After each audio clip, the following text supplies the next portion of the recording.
પોલીસનો દાવો છે કે સીજેપીના પ્રદર્શનમાં 2873 ગુનાહિત રેકોર્ડ ધરાવતા લોકો સામેલ હતા, જેમાં 101 હત્યાના આરોપી અને 989 ગંભીર ગુનાઓના આરોપીઓ હોવાનું સામે આવ્યું છે।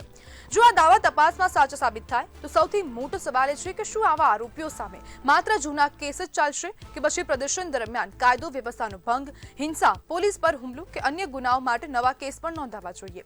કાયદા સામે બધા સમાન છે, કોઈ પણ આંદોલન કે વિરોધનો અધિકાર બંધારણ આપે છે, પરંતુ જો ગંભીર ગુનાઓના આરોપીઓએ કાયદો પોતાના હાથમાં લીધો હોય અથવા તો હિંસામાં ભાગ લીધો હોય તો તેમની સામે કાયદેસરની કાર્યવાહી થવી જોઈએ।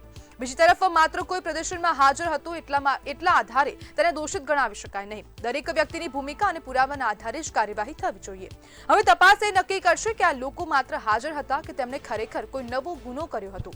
કાયદો ભાવનાઓથી નહીં પરંતુ પુરાવાઓથી ચાલે છે અને તેના જ કારણે હવે કાર્યવાહી વધુ મજબૂત બને તેવી પણ હવે ક્યાંક ને ક્યાંક માંગણી કરવામાં આવી રહી છે। જ્યારે હિંસક પ્રદર્શન જે સીજેપીના સમગ્ર પ્રોટેસ્ટ દરમિયાન થયું તેને લઈને હવે અનેક સવાલો ઉભા થઈ રહ્યા છે, કારણ કે દિલ્હી પોલીસ દ્વારા જે આંકડો જાહેર કરવામાં આવ્યો છે તે આંકડો એક ખૂબ ગંભીર સ્થિતિ ક્યાંક ને ક્યાંક સામે લાવી રહ્યો હોય અથવા તો તેની સ્થિતિ સામે લાવી રહ્યો હોય તેવા પ્રકારનો આંકડો છે। અને આજ મુદ્દે આપણી સાથે ચર્ચા કરવા માટે સિનિયર પત્રકાર કૌશિક પટેલ જોડાઈ ગયા છે। કૌશિકભાઈ, ગંભીર ગુનાના આરોપીઓ પણ પ્રદર્શનમાં જોડાયા હતા, શું કહેશો? જ્યારે સરકાર આંદોલન કરતી હોય છે ત્યારે તેમને પોતાનો અવાજ, જનતાનો અવાજ લાગતો હોય છે અને એ જ સરકારમાં જ્યારે વિરોધ પ્રદર્શન થતા હોય છે ત્યારે આવા આંદોલનો એમને શાંતિ દોડવાનો પ્રયાસ લાગતો હોય છે।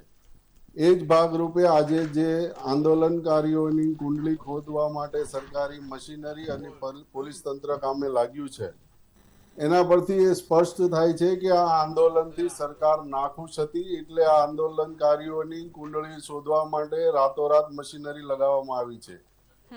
ક્યારે પણ હિંસા, ગુનેગારોનું પ્રોત્સાહન આપવાનું ના હોય, પરંતુ કુંડળીઓ શોધી અને પ્રદર્શનકારીઓને ગુનેગારો, રેપિસ્ટો, હત્યારાઓ સાબિત કરી અને સરકાર આ આંદોલનને અર્બન નક્સલીઓ, દેશ વિરોધી કૃત્ય આવું ગણાવવા ઈચ્છતી હોય એવું લાગે છે, કારણ કે આ આંદોલનથી સરકારની છબી એટલી ખરડાય છે કે જેનાથી હવે પછી જો આંદોલન થશે તો એ આંદોલનોને કઈ રીતે ડામવા એના ભાગરૂપે આ કાવતરું કરી રહી હોય એવું લાગે છે।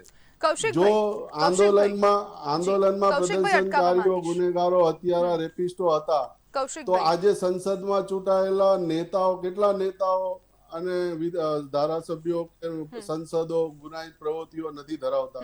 કૌશિકભાઈ, જ્યારે સરકાર કહી રહી છે કે જેટલા પણ પ્રદર્શનકારીઓ છે, આજે સીજેપીનું પ્રોટેસ્ટ થયું તેમાં કોઈની પણ સામે એફઆઈઆર નહીં નોંધાય, પરંતુ હવે દિલ્હી પોલીસના નિવેદન સામે આવી રહ્યા છે કે ભાઈ આમાં તો આટલા બધા ગુનેગારો જોડાયેલા હતા, તો પછી હવે એફઆઈઆરો થશે કે નહીં? એક મોટો સવાલ અહીંયા થઈ રહ્યો છે। એ જ મારો સવાલ જ એ છે કે જે આંદોલનમાં જે ગુનેગારોને પોલીસ શોધી રહી છે તેમણે ત્યાં કોઈ ગુનાહિત પ્રવૃત્તિઓ કરી હોય અથવા તો કોઈ એવા જે કોઈ આરોપો લાગ્યા છે તેવા કૃત્યો કર્યા હોય તો ચોક્કસથી એફઆઈઆર થવી જોઈએ, પરંતુ આંદોલનકારીઓ હતા અને તેના કારણે જો તેની કુંડળીઓ ખંખોળી અને તેમને દબાવવાનો પ્રયાસ કરવો એ તો તદ્દન ખોટી વાત છે। સીજેપીના દીપકે કહ્યું છે કે જે આંદોલનને ભડકાવવા માટે જે આવ્યા હતા એ બીજેપીના ગુંડાઓ હતા, તો આ તો આરોપ અને પ્રત્યારોપ તો એકબીજા સામે લાગી રહ્યા છે। અને બીજી વાત કે સુપ્રીમ કોર્ટ પણ કહી રહી છે કે આંદોલન એ અધિકાર છે, તો પછી શાંતિ રીતે આંદોલન થઈ રહ્યું હતું તો પોલીસે જે લાઠીચાર્જ કર્યો હતો એ કોના કહેવાથી કર્યો? બીજી વાત કે જે પોલીસો અને જ્યાં જે સુરક્ષા દળો હતા અથવા તો જે સિવિલ ડ્રેસમાં જે પોલીસની શિસ્તતાના પાલન કરે એવા વ્યક્તિઓના ન હતા અને એમના હાથમાં લાઠીઓ હતી, એઓએ જે નેમ પ્લેટ વગરની પોલીસ હતી, તો આ લોકો પર પણ એફઆઈઆર થવી જોઈએ, કારણ કે આ લોકોમાં પણ કોણ ગુંડાઓ છે અને કોણ સાચા પોલીસ છે એની પણ ઓળખ થવી જોઈએ, તો તેની ઓળખ કેમ નથી થતી? જી બિલકુલ કૌશિકભાઈ, જોડાવા બદલ આપનો આભાર।